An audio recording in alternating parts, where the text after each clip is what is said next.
కేసీఆర్ అవసరానికి వాడుకొని వదిలిపెడతాడు. ఆ సిచ్యువేషన్ బట్టి వాడుతాడు.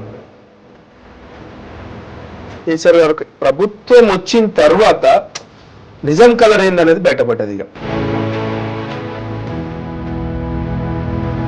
సార్ మాది కమ్యూనిటీ చిన్నదని అంట లేదా మమ్మల్ని ఎందుకు ఇట్లా చేస్తున్నారు చెప్పండి అని.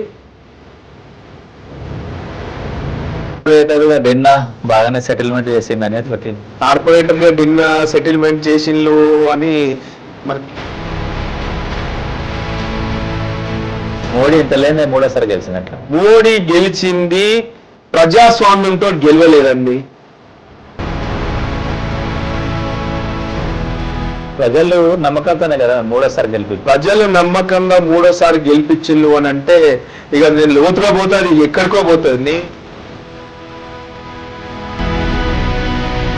మోడీ వచ్చిన తర్వాతనే దేశంలో మార్పు జరిగింది అనేది గత కొత్త కాలంలో వినిపిస్తుంది. తప్పండి, అది డిజిటల్. దృష్టమో దురదృష్టమో మన ప్రధానిది ఒక రికార్డు ఉన్నది. ఇప్పటి వరకు ప్రెస్ మీట్ పెట్టని ప్రధాని ఎవరు ఉన్నారంటే మోడీ.